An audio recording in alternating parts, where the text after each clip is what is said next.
ਤੁਸੀਂ ਸੁਣ ਰਹੇ ਸੀ ਚਿੱਤਰਕਾਰ ਸਵੇਰੇ ਸਵੇਰੇ ਮਾਇਰਾ ਦੁਆਰਾ ਲਿਖੀ ਕਵਿਤਾ ਵੇਸ਼ਵਾ ਨੂੰ ਪੜ੍ਹ ਕੇ ਉਸ 'ਤੇ ਇੱਕ ਕਮੈਂਟ ਕਰਦਾ ਹੈ ਕਿ ਇਹ ਜਦੋਂ ਕਿ ਸਵੇਰੇ ਸਵੇਰ ਪਰਮਾਤਮਾ ਨੂੰ ਯਾਦ ਕਰਨ ਦਾ ਟਾਈਮ ਹੈ ਤੇ ਮੈਂ ਬੈਠਾ ਕਵਿਤਾ ਪੜ੍ਹ ਰਿਹਾ ਹਾਂ, ਉਹ ਵੀ ਵੇਸ਼ਵਾ ਬਾਰੇ। ਇਸ ਦੇ ਪ੍ਰਤੀਕਰਮ ਵਜੋਂ ਮਾਇਰਾ ਲੰਮਾ ਚੌੜਾ ਕਮੈਂਟ ਲਿਖਦੀ ਹੈ। ਹੁਣ ਉਸ ਤੋਂ ਅੱਗੇ ਅਗਲਾ ਭਾਗ 2। ਵੈਸੇ ਤੁਸੀਂ ਸਵੇਰੇ ਸਵੇਰੇ ਪਾਠ ਕਰਨਾ ਹੈ ਜਾਂ ਵੇਸ਼ਵਾ ਬਾਰੇ ਕਵਿਤਾ ਪੜ੍ਹਨੀ ਹੈ, ਇਹ ਤੁਹਾਡੀ ਆਪਣੀ ਮਰਜ਼ੀ ਹੈ। ਪਰ ਆਮ ਹਾਲਾਤਾਂ ਵਿੱਚ ਜੇਕਰ ਕਿਸੇ ਆਦਮੀ ਕੋਲ 2 ਆਪਸ਼ਨਾਂ ਹੋਣ ਕਿ ਉਹ ਧਾਰਮਿਕ ਸਥਾਨ 'ਤੇ ਜਾ ਸਕਦਾ ਹੈ ਅਤੇ ਦੂਸਰੀ ਕਿਸੇ ਵੇਸ਼ਵਾ ਕੋਲ ਜਾ ਸਕਦਾ ਹੈ, ਤਾਂ ਆਮ ਲੋਕ ਦੂਸਰੀ ਆਪਸ਼ਨ ਨੂੰ ਹੀ ਪਹਿਲ ਦਿੰਦੇ ਹਨ, ਕਿਉਂਕਿ ਇਹ ਆਦਮੀ 'ਤੇ ਡਿਪੈਂਡ ਕਰਦਾ ਹੈ ਕਿ ਉਸ ਨੂੰ ਕਿਸ ਜਗ੍ਹਾ ਜ਼ਿਆਦਾ ਸ਼ਾਂਤੀ ਮਿਲਦੀ ਹੈ। ਅਤੇ ਮੈਂ ਬਹੁਤ ਵਾਰ ਸੋਚਦੀ ਹਾਂ, ਜਿਹੜੀਆਂ ਚੀਜ਼ਾਂ ਦੀ ਲੋੜ ਨਹੀਂ ਹੁੰਦੀ ਉਹ ਹਟਾ ਦਿੱਤੀਆਂ ਜਾਂਦੀਆਂ ਹਨ ਜਾਂ ਖਤਮ ਹੋ ਜਾਂਦੀਆਂ ਹਨ। ਜੇ ਵੇਸ਼ਵਾਪੁਣਾ ਇੰਨੀ ਬੁਰੀ ਚੀਜ਼ ਹੁੰਦੀ ਹੈ ਤੇ ਹੁਣ ਤੱਕ ਇਹ ਕੰਮ ਖਤਮ ਹੋ ਜਾਣਾ ਚਾਹੀਦਾ ਸੀ, ਪਰ ਦੁਨੀਆ ਨੂੰ ਇਸ ਦੀ ਲੋੜ ਹੈ, ਇਸੇ ਲਈ ਇਹ ਕੰਮ ਹੋ ਰਿਹਾ ਹੈ ਤੇ ਵੇਸ਼ਵਾਵਾਂ ਦੀ ਲੋੜ ਹੁੰਦਿਆਂ ਵੀ ਇਹਨਾਂ ਨੂੰ ਬੁਰੀ ਨਜ਼ਰ ਨਾਲ ਵੇਖਿਆ ਜਾਂਦਾ ਹੈ। ਇਹ ਅਜੀਬ ਤਰ੍ਹਾਂ ਦਾ ਸੱਚ ਹੈ। ਇੱਕ ਪਾਸੇ ਸਮਾਜ ਦੇ ਬਹੁਤੇ ਮਰਦ ਇਹ ਚਾਹੁੰਦੇ ਹਨ ਕਿ ਵੇਸ਼ਵਾਵਾਂ ਹੋਣ ਤੇ ਦੂਸਰੇ ਪਾਸੇ ਉਹ ਇਹਨਾਂ ਬਾਰੇ ਸ਼ਰੇਆਮ ਗੱਲ ਕਰਨ ਤੋਂ ਝਿਜਕਦੇ ਹਨ। ਸਮਾਜ ਨੂੰ ਲੀਡਰਾਂ ਦੀ ਲੋੜ ਹੈ ਅਤੇ ਲੋਕ ਲੀਡਰਾਂ ਨਾਲ ਫੋਟੋਆਂ ਖਿਚਵਾਉਂਦੇ ਹਨ, ਪਰ ਵੇਸ਼ਵਾਵਾਂ ਨਾਲ ਨਹੀਂ ਖਿਚਵਾਉਂਦੇ। ਲੋੜ ਤਾਂ ਇਹਨਾਂ ਦੀ ਵੀ ਆ, ਲੋਕ ਮਹਿਸੂਸ ਕਰਦੇ ਹਨ। ਇਸ ਵਿੱਚ ਅੱਗੇ ਹੋਰ ਵੀ ਬਹੁਤ ਕੁਝ ਹੈ। ਕੁਝ ਔਰਤਾਂ ਇਸ ਧੰਦੇ ਵਿੱਚ ਹੁੰਦਿਆਂ ਵੀ ਇਸ ਨੂੰ ਨਫ਼ਰਤ ਕਰਦੀਆਂ ਹਨ। ਉਹ ਦਿਲੋਂ ਵੇਸ਼ਵਾਵਾਂ ਨਹੀਂ ਹੁੰਦੀਆਂ, ਸਿਰਫ ਸਰੀਰ ਤੋਂ ਹੀ ਹੁੰਦੀਆਂ ਹਨ। ਤੁਸੀਂ ਉਹ ਕਹਾਣੀ ਤਾਂ ਜ਼ਰੂਰ ਸੁਣੀ ਹੋਵੇਗੀ, ਭਾਵੇਂ ਇਹ ਕਾਲਪਨਿਕ ਕਥਾ ਹੈ, ਕਿ ਇੱਕ ਵਾਰ ਇੱਕ ਮੰਦਰ ਦੇ ਸਾਹਮਣੇ ਇੱਕ ਵੇਸ਼ਵਾ ਰਹਿੰਦੀ ਸੀ। ਮੰਦਰ ਦਾ ਪੁਜਾਰੀ ਉਸ ਕੋਲ ਕਈ ਅਮੀਰ ਆਦਮੀਆਂ ਨੂੰ ਆਉਂਦੇ ਜਾਂਦੇ ਵੇਖਦਾ ਸੀ। ਉਸ ਵੇਸ਼ਵਾ ਕੋਲ ਹਰ ਸਹੂਲਤ ਦੀ ਚੀਜ਼ ਮੌਜੂਦ ਸੀ। ਪੁਜਾਰੀ ਦੀ ਨਜ਼ਰ ਵਿੱਚ ਉਹ ਐਸ਼ ਕਰਦੀ ਸੀ। ਲੋਕ ਉਸ ਲਈ ਫਲ ਫੁੱਲ ਅਤੇ ਹੋਰ ਬਹੁਤ ਕੁਝ ਲੈ ਕੇ ਆਉਂਦੇ ਸਨ। ਉਹ ਮਹਿੰਗੇ ਕੱਪੜਿਆਂ ਵਿੱਚ ਬਹੁਤ ਫਾਬਦੀ ਹੋਈ ਅਕਸਰ ਹੀ ਪੁਜਾਰੀ ਦਾ ਧਿਆਨ ਖਿੱਚਦੀ ਸੀ। ਗੱਲ ਕਿ ਪੁਜਾਰੀ ਦੀ ਸੂਰਤ ਜ਼ਿਆਦਾ ਸਮਾਂ ਉਸੇ ਵੱਲ ਰਹਿੰਦੀ ਸੀ। ਦੂਸਰੇ ਪਾਸੇ ਉਹ ਵੇਸ਼ਵਾ ਜੋ ਕਿ ਮਨ ਹੀ ਮਨ ਇਹ ਸੋਚਦੀ ਸੀ ਕਿ ਪੁਜਾਰੀ ਕਿੰਨੀ ਚੰਗੀ ਕਿਸਮਤ ਵਾਲਾ ਆਦਮੀ ਹੈ। ਉਸਦਾ ਕੰਮ ਅਤੇ ਪੂਜਾ ਦੋਵੇਂ ਇੱਕ ਹੀ ਹਨ। ਉਸਦਾ ਹਮੇਸ਼ਾ ਮਨ ਕਰਦਾ ਹੈ ਕਿ ਉਹ ਵੀ ਭਜਨ ਭਗਤੀ ਵਿੱਚ ਲੀਨ ਹੋ ਜਾਵੇ। ਸਮਾਂ ਲੰਘਿਆ, ਪੁਜਾਰੀ ਤੇ ਵੇਸ਼ਵਾ ਦੋਵੇਂ ਮਰ ਗਏ। ਫਿਰ ਦੋਵੇਂ ਜਮਲੋਕ ਪਹੁੰਚੇ ਤਾਂ ਧਰਮਰਾਜ ਨੇ ਦੋਵਾਂ ਦਾ ਹਿਸਾਬ ਕਿਤਾਬ ਵੇਖਿਆ। ਹੁਕਮ ਸੁਣਾਇਆ ਗਿਆ ਕਿ ਪੁਜਾਰੀ ਨੂੰ ਨਰਕ ਵਿੱਚ ਭੇਜ ਦਿੱਤਾ ਜਾਵੇ ਅਤੇ ਵੇਸ਼ਵਾ ਨੂੰ ਸਵਰਗ ਵਿੱਚ। ਪੁਜਾਰੀ ਬੁਖਲਾ ਗਿਆ। ਉਸਨੇ ਸਵਾਲ ਕੀਤਾ, ਉਸ ਨੂੰ ਨਰਕ ਵਿੱਚ ਕਿਉਂ ਅਤੇ ਵੇਸ਼ਵਾ ਨੂੰ ਸਵਰਗ ਵਿੱਚ ਕਿਉਂ ਭੇਜਿਆ ਜਾ ਰਿਹਾ ਹੈ? ਜਵਾਬ ਮਿਲਿਆ, ਕਿਉਂਕਿ ਤੇਰਾ ਧਿਆਨ ਹਮੇਸ਼ਾ ਦੁਨਿਆਵੀ ਚੀਜ਼ਾਂ ਵਿੱਚ ਲੀਨ ਰਿਹਾ ਹੈ। ਵੇਸ਼ਵਾ ਹਮੇਸ਼ਾ ਪਰਮਾਤਮਾ ਬਾਰੇ ਸੋਚਦੀ ਰਹੀ ਹੈ। ਪਰ ਮੈਂ ਇਹ ਵੀ ਨਹੀਂ ਕਹਿਣਾ ਚਾਹੁੰਦੀ ਕਿ ਅਸੀਂ ਬੁਰੇ ਕੰਮ ਕਰੀਏ ਅਤੇ ਧਿਆਨ ਪਰਮਾਤਮਾ ਵੱਲ ਰੱਖੀਏ। ਮੈਂ ਸਿਰਫ ਇਹ ਕਹਿਣਾ ਚਾਹੁੰਦੀ ਹਾਂ ਕਿ ਸਾਰੀ ਗੱਲ ਸਾਡੀ ਇੰਟੈਂਸ਼ਨ ਦੀ ਹੈ, ਨੀਅਤ ਦੀ ਹੈ। ਬੁਰੀ ਨੀਅਤ ਨਾਲ ਕੀਤਾ ਹਰ ਚੰਗਾ ਤੋਂ ਚੰਗਾ ਕੰਮ ਵੀ ਭ੍ਰਿਸ਼ਟ ਹੋ ਜਾਂਦਾ ਹੈ। ਕਈ ਲੋਕ ਗਲਤ ਰਸਤਿਆਂ 'ਤੇ ਤੁਰਦੇ ਵੀ ਠੀਕ ਥਾਂ 'ਤੇ ਪਹੁੰਚ ਜਾਂਦੇ ਹਨ, ਕਿਉਂਕਿ ਉਹਨਾਂ ਦੀ ਨੀਅਤ ਬੁਰੀ ਨਹੀਂ ਹੁੰਦੀ। ਮੈਂ ਇਸ ਤਰ੍ਹਾਂ ਦਾ ਕਾਫੀ ਕੁਝ ਸੁਣਿਆ ਹੈ। ਬਾਏ। ਅਕਸਰ ਮਾਇਰਾ ਦੇ ਇਸ ਦੇ ਲੈਕਚਰ ਮੈਂ ਪੜ੍ਹਦਾ ਹਾਂ। ਹੁਣ ਤੱਕ ਮੈਨੂੰ ਪਤਾ ਲੱਗ ਚੁੱਕਿਆ ਹੈ ਕਿ ਉਹ ਇੱਕ ਅਨਾਥ ਆਸ਼ਰਮ ਵਿੱਚ ਟੀਚਰ ਹੈ ਅਤੇ ਉਸਦਾ ਹਾਲੇ ਤੱਕ ਵਿਆਹ ਨਹੀਂ ਹੋਇਆ। ਇਹ ਸਭ ਉਸ ਨਾਲ ਫੇਸਬੁੱਕ 'ਤੇ ਮੈਸੇਜ ਬਾਕਸ ਵਿੱਚ ਗੱਲਬਾਤ ਕਰਦਿਆਂ ਪਤਾ ਲੱਗਿਆ ਹੈ। ਵੈਸੇ ਸਿੱਧੇ ਤੌਰ 'ਤੇ ਪੁੱਛੇ ਕਿਸੇ ਵੀ ਸਵਾਲ ਦਾ ਜਵਾਬ ਉਹ ਅਕਸਰ ਨਹੀਂ ਦਿੰਦੀ। ਹੁਣ ਤੱਕ ਕਾਫੀ ਸਮੇਂ ਦੀ ਦੋਸਤੀ ਕਾਰਨ ਮੈਨੂੰ ਅਤੇ ਉਸ ਨੂੰ ਇਹ ਗੱਲ ਵੀ ਸਾਫ਼ ਹੋ ਗਈ ਕਿ ਅਸੀਂ ਇੱਕ ਦੂਜੇ ਨੂੰ ਕੁਝ ਵੀ ਕਹਿ ਸਕਦੇ ਹਾਂ। ਉਹ ਬਹੁਤਾ ਗੁੱਸਾ ਨਹੀਂ ਕਰਦੀ, ਭਾਵੇਂ ਅਸੀਂ ਇੱਕ ਦੂਜੇ ਨੂੰ ਸਿਰਫ ਫੇਸਬੁੱਕ 'ਤੇ ਹੀ ਜਾਣਦੇ ਹਾਂ, ਪਰ ਉਸਨੇ ਮੈਨੂੰ ਜਾਂ ਮੈਂ ਉਸ ਨੂੰ ਕਦੇ ਨਹੀਂ ਵੇਖਿਆ। ਇੱਕ ਵਾਰ ਮੈਂ ਵੈਸੇ ਹੀ ਉਸ ਨੂੰ ਛੇੜਨ ਲਈ ਮੈਸੇਜ ਕੀਤਾ ਕਿ ਮਾਇਰਾ, ਮੈਨੂੰ ਗਾਲਾਂ ਕੱਢ, ਅੱਜ ਤੇਰੇ ਤੋਂ ਗਾਲਾਂ ਖਾਣ ਨੂੰ ਦਿਲ ਕਰਦਾ ਹੈ। ਉਸਨੇ ਜਵਾਬ ਲਿਖਿਆ ਕਿ ਸ਼ਾਮ ਨੂੰ ਕਿਸੇ ਬੱਸ ਸਟੈਂਡ 'ਤੇ ਚਲੇ ਜਾਣਾ। ਉੱਥੇ ਅਕਸਰ ਰਿਕਸ਼ੇ ਵਾਲੇ ਜਾਂ ਭਿਖਾਰੀ ਜਾਂ ਅੱਕੇ ਸਰੇ ਲੋਕ ਸ਼ਰਾਬੀ ਹਾਲਤ ਵਿੱਚ ਮਿਲ ਜਾਂਦੇ ਹਨ। ਉਹਨਾਂ ਵਿੱਚੋਂ ਕਿਸੇ ਨੂੰ ਛੇੜਨਾ ਤੁਹਾਡਾ ਸ਼ੌਂਕ ਪੂਰਾ ਹੋ ਜਾਵੇਗਾ। ਉਂਝ ਵੈਸੇ ਅਜਾਏ ਕੋਈ ਰਿਕਾਰਡਿੰਗ ਬਾਜ਼ਾਰ ਵਿੱਚ ਨਹੀਂ ਮਿਲਦੀ ਜਿਸ ਵਿੱਚ ਗਾਲਾਂ ਰਿਕਾਰਡ ਕੀਤੀਆਂ ਹੋਣ ਜਿਵੇਂ ਗੀਤਾਂ ਦੀਆਂ ਰਿਕਾਰਡਿੰਗਸ ਹੁੰਦੀਆਂ ਹਨ। ਨਹੀਂ ਤਾਂ ਮੈਂ ਤੁਹਾਨੂੰ ਉਹ ਖਰੀਦ ਕੇ ਭੇਜ ਦਿੰਦੀ। ਹਾ ਹਾ ਹਾ। ਮੈਸੇਜ ਵਿੱਚ ਇਸ ਤਰ੍ਹਾਂ ਦਾ ਉਸਦਾ ਹੱਸਣਾ ਚੰਗਾ ਲੱਗਦਾ ਸੀ ਕਿਉਂਕਿ ਆਮ ਤੌਰ 'ਤੇ ਉਹ ਸੀਰੀਅਸ ਹੀ ਰਹਿੰਦੀ ਸੀ ਅਤੇ ਰੋਣ ਪਿੱਟਣ ਦੀਆਂ ਗੱਲਾਂ ਹੀ ਕਰਦੀ ਸੀ। ਕਈ ਵਾਰ ਲੱਗਦਾ ਕਿ ਉਹ ਜ਼ਿਆਦਾ ਹੀ ਨੈਗੇਟਿਵ ਹੈ, ਪਰ ਜ਼ਿੰਦਗੀ ਬੰਦੇ ਨੂੰ ਬਹੁਤ ਕੁਝ ਬਣਾ ਦਿੰਦੀ ਹੈ। ਹੁਣ 3 ਦਿਨ ਲੰਘ ਗਏ ਸਨ। ਮਾਇਰਾ ਨੇ ਕੋਈ ਨਵਾਂ ਸਟੇਟਸ ਨਹੀਂ ਪਾਇਆ। ਮੇਰਾ ਕਈ ਵਾਰ ਦਿਲ ਕੀਤਾ ਉਸ ਨੂੰ ਮੈਸੇਜ ਕਰਾਂ, ਪਰ ਫਿਰ ਰੁਕ ਜਾਂਦਾ ਰਿਹਾ। ਤੀਸਰੇ ਦਿਨ ਸ਼ਾਮ ਹੋਣ ਤੋਂ ਕੁਝ ਸਮਾਂ ਪਹਿਲਾਂ, ਜਦੋਂ ਕਿ ਛੁੱਟੀ ਦਾ ਦਿਨ ਸੀ ਅਤੇ ਮੈਂ ਆਪਣੇ ਵੱਡੇ ਘਰ ਦੇ ਲਾਨ ਵਿੱਚ ਬੈਠਾ ਪੇਂਟਿੰਗ ਕਰ ਰਿਹਾ ਸੀ, ਤਾਂ ਫੋਨ 'ਤੇ ਮੈਸੇਜ ਦੀ ਟੋਨ ਵੱਜੀ। ਨੋਟੀਫਿਕੇਸ਼ਨ ਵੇਖਿਆ। ਮਾਇਰਾ ਅਪਡੇਟ ਹਰ ਸਟੇਟਸ। ਉਸਨੇ ਕਾਫੀ ਲੰਮਾ ਸਟੇਟਸ ਲਿਖਿਆ। ਮੈਂ ਆਪਣੀ ਪੇਂਟਿੰਗ ਵਿੱਚ ਹੀ ਛੱਡ ਕੇ ਅੰਦਰ ਆ ਕੇ ਲੈਪਟਾਪ ਆਨ ਕੀਤਾ ਤਾਂ ਉਸ ਨੂੰ ਸਟੇਟਸ ਦਾ ਤਸੱਲੀ ਨਾਲ ਪੜ੍ਹ ਸਕਾਂ। ਇਸ ਦੇ ਕਈ ਕਾਰਨ ਸਨ। ਸਭ ਤੋਂ ਪਹਿਲਾਂ ਤਾਂ ਉਸ ਦੀ ਖੂਬਸੂਰਤ ਹੋਣਾ, ਫਿਰ ਚੰਗਾ ਹੋਣਾ। ਇਸ ਤੋਂ ਬਿਨਾਂ ਉਸ ਦੇ ਸਟੇਟਸ ਤੋਂ ਬਿਨਾਂ ਮੇਰੀਆਂ ਪੇਂਟਿੰਗਸ ਲਈ ਵਧੀਆ ਆਈਡੀਆਸ ਮਿਲ ਜਾਂਦੇ ਸਨ, ਜੋ ਮੇਰੇ ਲਈ ਬਹੁਤ ਹੀ ਅਹਿਮ ਗੱਲ ਸੀ ਕਿਉਂਕਿ ਇਹਨਾਂ ਅਰਥ ਭਰਪੂਰ ਪੇਂਟਿੰਗਸ 'ਤੇ ਮੈਨੂੰ ਐਗਜੀਬਿਸ਼ਨ ਵਿੱਚ ਚੰਗੇ ਪੈਸੇ ਮਿਲ ਜਾਂਦੇ ਸਨ। ਮੈਂ ਆਪਣੀ ਪਤਨੀ ਨੂੰ ਚਾਹ ਬਣਾਉਣ ਲਈ ਕਿਹਾ ਤੇ ਆਮ ਬਹੁਤ ਨਰਮ ਸੋਫੇ 'ਤੇ ਬੈਠ ਕੇ ਲੈਪਟਾਪ 'ਤੇ ਮਾਇਰਾ ਦਾ ਸਟੇਟਸ ਪੜ੍ਹਨ ਵਿੱਚ ਡੁੱਬ ਗਿਆ। ਮੈਨੂੰ ਪਤਾ ਸੀ ਕਿ ਚਾਹ ਆਪਣੇ ਆਪ ਮੇਰੇ ਕੋਲ ਪਹੁੰਚ ਜਾਵੇਗੀ ਕਿਉਂਕਿ ਮੇਰੀ ਪਤਨੀ ਇੱਕ ਚੰਗੀ ਔਰਤ ਹੈ ਅਤੇ ਸਾਡੇ ਵਿਆਹ ਨੂੰ ਹਾਲੇ ਬਹੁਤਾ ਸਮਾਂ ਨਹੀਂ ਸੀ ਹੋਇਆ। ਅੱਜ ਮਾਇਰਾ ਨੇ ਇੱਕ ਸਟੋਰੀ ਪੋਸਟ ਕੀਤੀ ਸੀ। ਮੱਖੀਆਂ। ਸਮੀਮਾ ਹੈ ਉਸਦਾ ਨਾਂ। ਸਮੀਮਾ ਖਾਨ। ਪੂਰਾ ਸੂਰਾ ਕੱਦ ਕਾਠ, ਗੋਰਾ ਚਿੱਟਾ ਰੰਗ, ਸਿੱਧਿਆ ਸਰੀਰ, ਪੂਰਾ ਸੂਰਾ ਮਾਸ। ਕੁੜੀਆਂ ਗੋਰੇ ਰੰਗ ਨਾਲ ਥੋੜ੍ਹਾ ਸੋਹਣੀਆਂ ਹੁੰਦੀਆਂ, ਉਹਨਾਂ ਦੇ ਚਿਹਰੇ 'ਤੇ ਸਬਰ ਹੋਣਾ ਚਾਹੀਦਾ ਤੇ ਦੇਹ 'ਤੇ ਮਾਸ। ਸਮੀਮਾ ਦੀ ਮਾਂ ਇਹੋ ਆਖਦੀ। ਉਹਨਾਂ ਦਾ ਘਰ ਅਜਿਹੇ ਇਲਾਕੇ ਵਿੱਚ ਹੈ ਜਿੱਥੇ ਮੱਖੀਆਂ ਬਹੁਤ ਹਨ ਅਤੇ ਇਹ ਜਗ੍ਹਾ ਪਿੰਡ ਦੇ ਬਾਰ-ਬਾਰ ਸੀ, ਜਿਸ ਦਾ ਥਾਂ 'ਤੇ 15-20 ਹੀ ਘਰ ਸਨ ਤੇ ਆਸ-ਪਾਸ ਖੇਤ ਸਨ।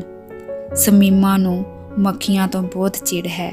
ਵੈਸੇ ਵੀ ਉਹ ਜਵਾਨ ਹੈ ਤੇ ਨੱਕ 'ਤੇ ਮੱਖੀ ਨਹੀਂ ਬਹਿਣ ਦਿੰਦੀ। ਸਮੀਮਾ ਦਾ ਘਰ ਕਾਫੀ ਵੱਡਾ ਸੀ। ਬਿਲਕੁਲ ਦਰਵਾਜ਼ੇ 'ਤੇ ਜੋ ਕਮਰਾ ਸੀ ਉਹ ਸਮੀਮਾ ਦੇ ਦਾਦੇ ਦਾ ਸੀ। ਉਸ ਤੋਂ ਪਿੱਛੋਂ ਕਾਫੀ ਵੱਡਾ ਵਿਹੜਾ ਸੀ ਅਤੇ ਸਮੀਮਾ ਦੇ ਪਿੱਛੇ ਕਮਰੇ ਸਨ। ਘਰ ਦੇ ਮੋਹਰਲੇ ਕਮਰੇ 'ਚ ਉਸਦਾ ਬੁੱਢਾ ਦਾਦਾ, ਜੋ ਹਮੇਸ਼ਾ ਬਹੁਤਾ ਸਮਾਂ ਮੰਜੇ 'ਚ ਪਿਆ ਹੁੱਕਾ ਪੀਂਦਾ ਹੈ, ਬੁੱਢੀਆਂ ਨਜ਼ਰਾਂ ਨਾਲ ਸਮੀਮਾ ਨੂੰ ਵੇਖਦਾ ਰਹਿੰਦਾ ਹੈ।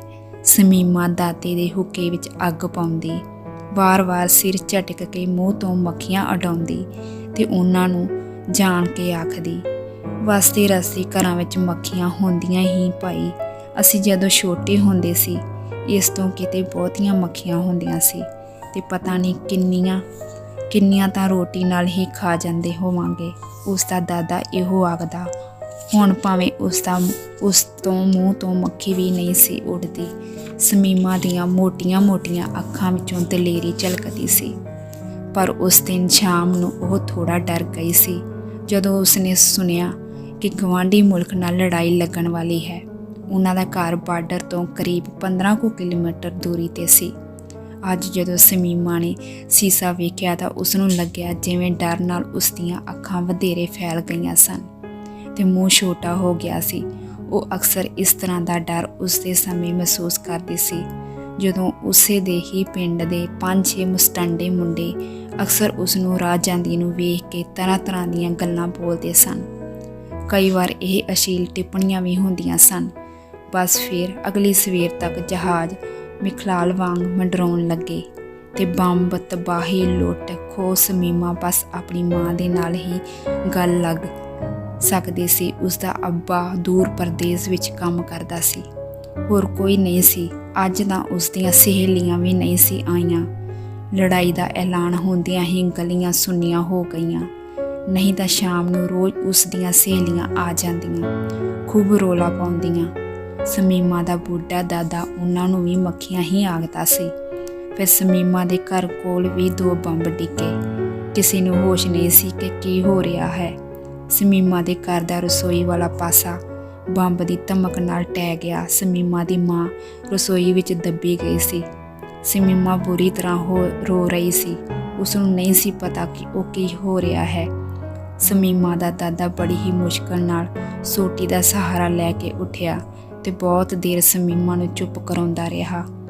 ਬੁੱਢੀਆਂ ਅੱਖਾਂ 'ਚੋਂ ਅਥਰੂ ਕੇਰਦਾ ਰਿਹਾ। ਜਹਾਜ਼ਾਂ ਦੇ ਸ਼ੋਰ ਵਿੱਚ, ਉੱਡਦੇ ਧੂਏ ਵਿੱਚ ਬੱਚੇ ਵਿਲਕ ਰਹੇ ਸਨ ਤੇ ਹੋਰ ਪਤਾ ਨਹੀਂ ਕੀ ਕੁਝ ਹੋ ਰਿਹਾ ਸੀ। ਫਿਰ ਆਸ-ਪਾਸ ਦੇ ਘਰਾਂ ਦੇ ਕੁਝ ਲੋਕ ਸਮੀਮਾ ਦੇ ਘਰ ਆਏ। ਸਮੀਮਾ ਦੀ ਮਾਂ ਦੀ ਲਾਸ਼ ਰਸੋਈ ਦੇ ਮਲਬੇ 'ਚੋਂ ਕੱਢੀ ਗਈ ਤੇ ਢੱਕ ਦਿੱਤੀ ਗਈ। ਇਸ ਸਮੇਂ ਉਸ ਨੂੰ ਦਫਨਾਉਣ ਦੀ ਰਸਮ ਨਹੀਂ ਕੀਤੀ ਗਈ। ਸਭ ਆਪੋ ਆਪਣੇ ਘਰਾਂ ਵਿੱਚ ਡਰ ਨਾਲ ਜਿਵੇਂ ਦਫਨ ਹੀ ਹੋ ਗਏ ਸਨ। ਵਿਰੋਧੀ ਮੁਲਕ ਨੇ ਹਵਾਈ ਜਹਾਜ਼ ਰਾਹੀਂ ਆਪਣੀ ਫੌਜ ਦੇ ਜਵਾਨ ਆਬਾਦੀ ਵਾਲੇ ਏਰੀਏ ਵਿੱਚ ਉਤਾਰਨੇ ਸ਼ੁਰੂ ਕਰ ਦਿੱਤੇ ਸਨ। ਸਮੀਮਾ ਰੋ ਰਹੀ ਸੀ। ਦਾਦਾ ਤਰਵਾਸ ਦੇ ਰਿਹਾ ਸੀ ਤੇ ਫੌਜ ਦਗੜ-ਦਗੜ ਕਰਦੀ ਗਲੀਆਂ ਵਿੱਚੋਂ ਦੀ ਲੰਘ ਰਹੀ ਸੀ। 5-7 ਫੌਜੀ ਉਹਨਾਂ ਦੇ ਘਰ ਆ ਵੜੇ। ਉਹਨਾਂ ਸਮੀਮਾ ਤੋਂ ਪਾਣੀ ਮੰਗਿਆ। ਉਸਨੇ ਡਰਦੀ ਨੇ ਪਾਣੀ ਦੇ ਦਿੱਤਾ। ਉਹ ਪਾਣੀ ਪੀ ਕੇ ਚਲੇ ਗਏ। ਕੁਝ ਦੇਰ ਬਾਅਦ ਬੰਬਾਂ ਤੇ ਜਹਾਜ਼ਾਂ ਦਾ ਖੜਕਾ ਰੁਕ ਗਿਆ ਸੀ। ਗਵਾਂਢ ਵਿੱਚੋਂ ਹੀ ਕੁਝ ਬੰਦਿਆਂ ਨੇ ਆ ਕੇ ਸਮੀਮਾ ਦੀ ਮਾਂ ਦੀ ਲਾਸ਼ ਘਰ ਦੇ ਨਜ਼ਦੀਕ ਖੇਤਾਂ ਵਿੱਚ ਦਫਨਾ ਦਿੱਤੀ ਸੀ। ਹੁਣ ਸ਼ਾਮ ਹੋਣ ਲੱਗੀ ਸੀ। ਸਮੀਮਾ ਦਾ ਦਾਦਾ ਘਰ ਦੇ ਦਰਵਾਜ਼ੇ ਕੋਲ ਹੀ ਮੰਜੇ 'ਤੇ ਪਿਆ ਸੀ ਅਤੇ ਸਮੀਮਾ ਉਸਦੇ ਕੋਲ ਚੁੱਪਚਾਪ ਬੈਠੀ ਸੀ। ਲੜਾਈ ਵਿੱਚ ਫਿਰ ਜ਼ੋਰ ਫੜਨ ਲੱਗੀ। ਫਿਰ ਤੋਂ ਜਹਾਜ਼ਾਂ ਦੀ ਸ਼ੋਰ ਹਵਾ ਵਿੱਚ ਫੈਲ ਗਿਆ ਤੇ ਗੋਲੀਬਾਰੀ ਤੇ ਬੰਬਾਂ ਦੀ ਆਵਾਜ਼ ਆਉਣ ਲੱਗੀ। ਪਰ ਇਸ ਨੂੰ ਸਿਰਫ ਸਮੀਮਾ ਹੀ ਸੁਣ ਸਕਦੀ ਸੀ, ਕਿਉਂਕਿ ਉਸਦੇ ਦਾਦੇ ਨੂੰ ਬਹੁਤਾ ਸੁਣਾਈ ਨਹੀਂ ਸੀ ਦਿੰਦਾ। ਰਾਤ ਗੂੜੀ ਹੋ ਰਹੀ ਸੀ। ਕਿਤੇ ਵੀ ਕੋਈ ਬੱਤੀ ਨਹੀਂ ਜਗ ਰਹੀ ਸੀ। ਸਾਰੀ ਸਰਕਾਰੀ ਐਲਾਨ ਕੀਤਾ ਗਿਆ ਸੀ ਕਿ ਰਾਤ ਨੂੰ ਕੋਈ ਵੀ ਬੱਤੀ ਨਾ ਜਗਾਈ ਜਾਵੇ। ਅੱਧੀ ਕੁ ਰਾਤ ਨੂੰ ਪਹਿਲਾਂ 6 ਫੌਜੀ ਸਮੀਮਾ ਦੇ ਘਰ ਅੰਦਰ ਆ ਵੜੇ। ਛੋਟੀ ਜਿਹੀ ਟਾਰਚ ਨਾਲ ਉਹਨਾਂ ਨੇ ਘਰ ਦੇ ਅੰਦਰ ਵੇਖਿਆ ਤੇ ਉਹਨਾਂ ਵਿੱਚੋਂ ਇੱਕ ਨੇ ਸਮੀਮਾ ਨੂੰ ਕਿਹਾ ਕਿ ਕੁਝ ਦੇਰ ਇੱਥੇ ਰੁਕਣਗੇ। ਉਹ ਵਾਰ-ਵਾਰ ਸਮੀਮਾ ਨੂੰ ਛੋਟੀ ਜਿਹੀ ਟਾਰਚ ਦੀ ਲਾਈਟ ਨਾਲ ਵੇਖ ਲੈਂਦੇ ਸਨ, ਜੋ ਸਮੀਮਾ ਨੂੰ ਬਿਲਕੁਲ ਚੰਗਾ ਨਹੀਂ ਸੀ ਲੱਗ ਰਿਹਾ। ਉਹਨਾਂ ਵਿੱਚੋਂ 2 ਸਮੀਮਾ ਜ਼ਿਆਦਾ ਹੀ ਚੰਗੀ ਤਰ੍ਹਾਂ ਲੱਗੀ ਸੀ। ਸਮੀਮਾ ਨੇ ਉਹਨਾਂ ਦੀਆਂ ਅੱਖਾਂ ਵਿੱਚ ਉਹ ਸਭ ਵੇਖ ਲਿਆ ਸੀ ਜੋ ਉਸ ਨੂੰ ਬੁਰਾ ਲੱਗ ਰਿਹਾ ਸੀ, ਡਰਾ ਰਿਹਾ ਸੀ, ਪਰ ਉਸ ਕੋਲ ਕੋਈ ਵੀ ਰਸਤਾ ਨਹੀਂ ਸੀ। ਉਸਨੇ ਸੋਚਿਆ ਕਿ ਉਹ ਗੁਆਂਢੀਆਂ ਦੇ ਘਰ ਚਲੀ ਜਾਵੇ ਤਾਂ ਚੰਗਾ ਹੈ। ਉੱਥੇ ਘਰਾਂ ਦੀ ਇੱਕ ਦੂਜੇ ਤੋਂ ਦੂਰੀ ਕਾਫੀ ਸੀ। ਬਹੁਤੀ ਸੰਘਣੀ ਆਬਾਦੀ ਨਹੀਂ ਸੀ, ਕਿਉਂਕਿ ਇੱਥੇ ਉਸਦੀ ਅਸਮਤ ਨੂੰ ਖਤਰਾ ਸੀ ਅਤੇ ਉਸਦਾ ਦਾਦਾ ਇੰਨਾ ਕਮਜ਼ੋਰ ਸੀ ਕਿ ਉੱਠ ਕੇ ਮੁਸ਼ਕਲ ਨਾਲ ਖੜਾ ਵੀ ਹੋ ਨਹੀਂ ਸਕਦਾ ਸੀ। ਉਹ ਉੱਠ ਕੇ ਜਾਣ ਲੱਗੀ। ਇੱਕ ਫੌਜੀ ਨੇ ਉਸਦੀ ਬਾਂਹ ਫੜ ਲਈ। ਇੰਨੀ ਰਾਤ ਨੂੰ ਕਿੱਥੇ ਜਾ ਰਹੀ ਹੈ? ਸਮੀਮਾ ਨੇ ਆਪਣੀ ਬਾਂਹ 'ਤੇ ਇੱਕ ਬਹੁਤ ਹੀ ਸਖਤ ਹੱਥ ਮਹਿਸੂਸ ਕੀਤਾ। ਉਹ ਵਿਰੋਧ ਨਾ ਕਰ ਸਕੀ ਅਤੇ ਬਿਨਾਂ ਕੁਝ ਬੋਲੇ ਵਿਹੜੇ 'ਚੋਂ ਅੰਦਰ ਕਮਰੇ ਵਿੱਚ ਚਲੀ ਗਈ। ਚਾਨਣ ਦੇ ਚਾਨਣ ਨਾਲ ਘਰ ਵਿੱਚ ਹਲਕਾ ਜਿਹਾ ਚਾਨਣ ਸੀ। ਸਮੀਮਾ ਨੂੰ ਪਤਾ ਲੱਗਾ ਸੀ ਕਿ ਹੁਣ ਤਾਂ ਸਭ ਕਿਸਮਤ ਅਤੇ ਪਰਮਾਤਮਾ 'ਤੇ ਹੀ ਛੱਡਿਆ ਜਾ ਸਕਦਾ ਹੈ। ਕੁਝ ਸਮੇਂ ਬਾਅਦ 2 ਜਾਣੇ ਸਮੀਮਾ ਕੋਲ ਕਮਰੇ ਦੇ ਅੰਦਰ ਆਏ।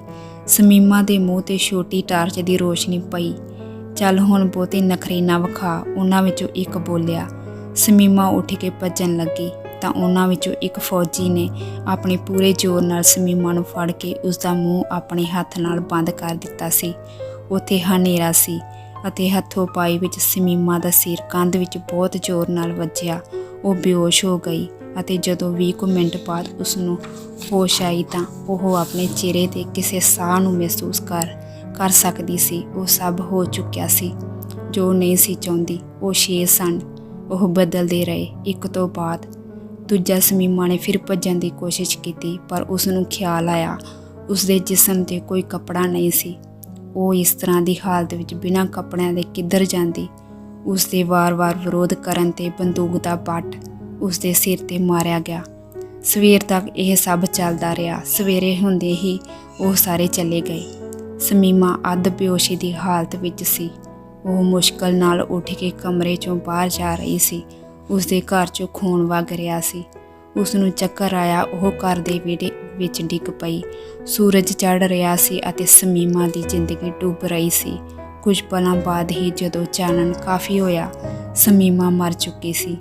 ਪਹਿਲਾਂ ਇਸ टाइम तक शमीमा अपनी दादी कोल सवेर दी चाह लैके पहुँच जाती सी, पर अज नहीं सी आई।